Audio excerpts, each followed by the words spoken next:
malam Sobat Media. Kita kembali bertemu dalam rubrik kabar buku dari Tangan Terbuka Media, Bangun Jiwa via Media. Kita masih mengulas bersama salah satu terbitan terbaru dari Tangan Terbuka Media, yaitu buku Pada Mulanya Suara Intergenerasi dari Kitab Kejadian. Bersama penulis buku tersebut, Pendeta Yoel Indrasmoro. Selamat petang, Pendeta Yoel. Selamat petang, Mas. Ya, kali ini kita akan memperbincangkan salah satu bagian dari buku Pada Mulanya yang bertema Tak Ada Keluarga yang Sempurna, yang diinspirasi dari Kejadian pasal 9 ayat yang ke-18 hingga ayat yang ke-29, yaitu sepenggal kisah dari keluarga Nuh pasca air bah. Ya. Terkait dengan kisah pada Kejadian pasal 9 ayat 18-29 ini, yaitu ketika suatu hari Nuh minum, kemudian mabuk, dan kemudian dia telanjang. Tampaknya melalui kisah ini Alkitab hendak menceritakan dua hal yang harus ada dalam setiap keluarga. Yang pertama adalah keteladanan, dan yang kedua menurut buku Pada Mulanya adalah pengampunan. Nah, bagaimana Pendeta Yoel memandangnya? Iya, menarik ya bahwa itu diceritakan itulah kala pertama manusia mabuk begitu ya. Ya. Dan mungkin karena mabuk maka panas dan akhirnya Nuh telanjang gitu ya. Dan ketika Nuh telanjang, Ham yang melihat bahwa ayahnya telanjang bukan langsung menutupi ketelanjangannya, malah cerita-cerita gitu ya. Dan akhirnya Sem dan Yafet mereka menutupi dengan cara mundur gitu ya, bawa kain untuk menutupi ketelanjangan ayahnya begitu. Nah, mungkin persoalannya adalah kita tidak tahu sebetulnya karakter Sem, Ham dan Yafet gitu ya. Bahkan Nuh sendiri, tapi kelihatannya Ham tidak bertindak cepat untuk menutupi ketelanjangan ayahnya gitu ya. Malah cerita-cerita dan itu membuat Nuh kesal gitu ya, karena dia ada orang yang melihat ketelanjangannya. Dan yang menarik adalah Nuh pun akhirnya mengutuk Ham gitu kan. Dan ini menjadi berat gitu ya, karena akhirnya Ham dikutuk gitu ya. Jadi di sini pun kelihatannya Nuh orang yang berkenan di mata Allah dan diselamatkan itu pun ternyata juga tidak bisa menahan bibirnya ya. Mungkin karena saking marahnya, saking emosinya, dia tidak lagi mengampuni anaknya gitu ya. Yang menarik tadi seperti penjelasan Pendeta Yoel adalah bahwa tampaknya setelah ditutupi dengan kain pun penguasaan diri Nuh belum pulih sepenuhnya, sehingga dia mengeluarkan kutukan pada salah satu anaknya, yaitu Ham ya. Nah, terkait dengan hal ini, apakah sebenarnya diperbolehkan seorang tua dalam keadaan semarah apapun sampai mengeluarkan kutukan untuk anaknya? Dan menurut Pendeta Yoel sendiri dalam keadaan seperti ini, apakah layak Ham yang adalah anak kandung Nuh sendiri menerima kutukan keras dari ayahnya ya? Bukankah kalau setiap orang tua dari kecil, sebenarnya setiap orang tua pasti sudah menyadari bahwa tidak ada anak yang sempurna. Dan sebaliknya, anak sendiri sambil beranjaknya waktu, dia akan menyadari bahwa ayahnya, ibunya, orang tuanya sendiri juga bukan sosok yang sempurna. Dan ketika kutukan ini keluar, menurut penjelasan buku Pada Mulanya sendiri kan, bentuknya malah ketegangan yang tidak berujung dari keluarga ini ya. Dan menjadi hubungan di masa depannya tidak pernah seakrab semula. Betul. Bagaimana Pendeta ya? Iya, saya rasa kita hanya bisa berandai ya.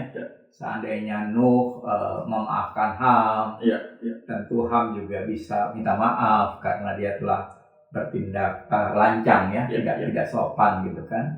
Tapi ketika Nuh malah mengutuk Ham, maka Ham pun mungkin merasa dikutuk. Kalau sudah merasa dikutuk, ya kenapa harus hormat gitu kan? Jadi kan sesuatu yang menjadi persoalan di kemudian hari. Dan menurut saya inilah sebetulnya kelemahan ya. Seandainya Nuh menegur dengan baik-baik saja, Mungkin Ham juga bisa minta maaf, dia bisa melihat bahwa ayahnya toh juga bukan manusia sempurna, dan Nuh juga bisa melihat Ham juga bukan manusia sempurna. Jadi sebetulnya pengampunan itu sederhana ketika kita masing-masing menyadari bahwa kita memang tidak sempurna, dan karena itu kita butuh pengampunan Tuhan. Dan ketika kita sudah diampuni Tuhan, mudah bagi kita untuk mengampuni orang lain, begitu mungkin. Ya, luar biasa. Pengampunan diawali dengan kesadaran diri bahwa kita pun bukan sosok yang sempurna. Iya. Dan ini terkait dengan membangun budaya saling memaafkan atau mengampuni, Pendeta Yoel. Nah, budaya minta maaf, memberi maaf sebenarnya kan adalah budaya yang ringan dan sebenarnya tidak terlalu memakan tenaga dan gratis adanya. Iya. Tapi mengapa tidak semua orang mudah yang melakukannya? Mungkin karena orang itu nggak yakin dia akan dimaafkan. Kan minta itu hanya mungkin dilakukan kalau kita tahu bahwa kita akan diberi. Jadi ketika orang, jadi jangan tuntut orang untuk minta maaf selama kita tidak memberi maaf. Tapi orang akan mudah minta maaf kalau dia tahu dia akan dimaafkan, gitu kan. Dan konsepnya kan, kalau konsep Kristen begitu tuh. Jadi kenapa kita minta maaf kepada Tuhan? Karena kita tahu Tuhan akan memaafkan. Tapi kalau kita tahu bahwa Tuhan pasti akan menghukum, maka kalaupun minta maafnya minta maaf semu, atau minta maaf agar tidak dihukum. Bukan minta maaf karena pasti ada maaf yang diberi, gitu ya. Jadi kan sebetulnya anugerah itu adalah ketika kita menyadari Allah itu menerima kita apa adanya, itu akan membuat kita berani minta maaf. Nah, pertanyaannya, kenapa banyak orang nggak mau minta maaf? Karena dia nggak yakin akan dikasih. Ya buat apa minta kalau nggak dikasih? Gitu. Itu persoalan gitu. Dan itu akhirnya begitu menunda meminta maaf dan memberi maaf, biasanya terus kemudian muncul lagi masalah-masalah yang baru. Atau tertumpuk ya. Jadi ada yang berpiutang maaf gitu ya. Jadi menumpuk, piutangnya menumpuk. Ada yang berutang maaf gitu kan. Dan akhirnya emosi semakin meningkat. Tapi benar bahwa kita keegoan kita mendorong kita untuk tidak mau minta kalau nggak diberi.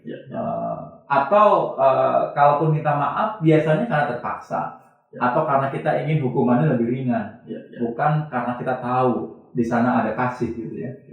Jadi awalnya adalah kasih itulah yang memampukan kita minta maaf. Kasih orang lain pada kita ya, bukan kita minta maaf. Berarti terkait dalam kehidupan keluarga, Pendeta Yoel, hal minta maaf dan memberi maaf ini pun perlu diajarkan dari kecil ya, dibiasakan ya. Betul. Dibiasakan, betul. Dan juga dibiasakan bahwa anak tahu bahwa baginya ada maaf. Ya kan? Baginya ada beribu maaf. Sehingga kalau dia minta satu pasti dikasih, gitu kan. Atau 1 juta maaf. Kalau minta satu pasti dikasih, gitu kan. Tapi kalau ketika si anak melihat bahwa orang tuanya tak mungkin memberi maaf, lalu mau buat apa dia minta maaf? Dan akhirnya yang ada adalah keterpaksaan, gitu kan, dan ketakutan karena dihukum. Dan hukuman menjadi menjadi pemicu orang untuk minta maaf, gitu ya, agar hukuman lebih ringan, gitu kan. Tapi kan di dalam hati kan siapa yang tahu.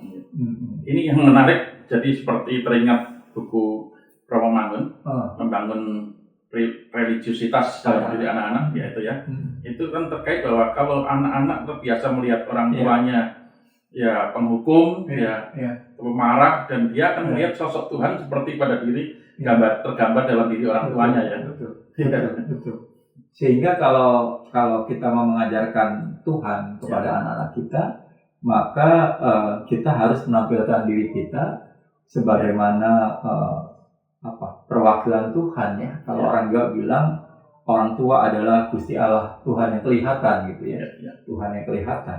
Karena powernya orang tua itulah yang perlihatkan anak bahwa Tuhan juga punya power seperti orang tua, gitu kan. Punya wibawa seperti orang tua, punya kasih seperti orang tua, punya maaf seperti orang tua, punya ketegasan seperti orang tua, punya perlindungan seperti orang tua. Oleh karena itu yang menarik adalah Yesus Allah yang jadi manusia itu mengajak para muridnya untuk menyebut Allah itu Bapa, gitu kan? Karena dalam kebapaan itulah terkumpul semua hal yang bisa dilihat manusia, gitu ya.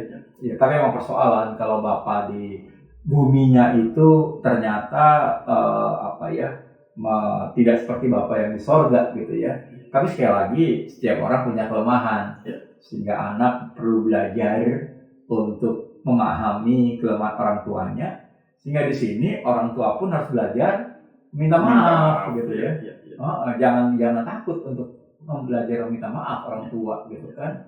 Meski dia punya modal, punya uang, punya power, tapi ketika orang tua mau minta maaf, itu bisa menjadi teladan yang baik bagi anak bilain waktu untuk minta maaf. Dalam hal ini berarti meminta maaf bagi orang tua bukan soal gengsi ya Mas. Seharusnya, gitu kan, seharusnya tidak, gitu kan. Dan ya karena kan anak itu kan anak kita. Iya kan, anak kita. Jadi aneh rasanya kalau orang tua menganggap anak sebagai musuhnya, gitu kan. Atau anak tetangga kan susah, gitu kan. Ini kan anak kita, gitu kan. Dan di sini kelihatan dalam cerita ini Nuh menganggap Ham seperti musuhnya ya. Iya, gitu kan. Padahal itu anaknya, gitu kan. Anaknya. Kadang-kadang saya melihat anak saya laki-laki itu ya, saya bisa senyum ya, karena dia kan mewarisi apa yang dari saya, gitu kan. Gaya-gaya saya. Jadi kalau dia aneh-aneh, ya saya juga dulu seaneh dia, gitu kan. Kalau sampai kita bisa tersenyum seperti ini, artinya kan selalu ada ya kemudahan untuk memberikan maaf pada hal-hal aneh yang dikeluarkan anak kita. Betul. Ini mungkin ada satu pertanyaan yang sedikit menyimpang, tentang hal mabuk dan kemudian kehilangan kesadaran dan fokus diri.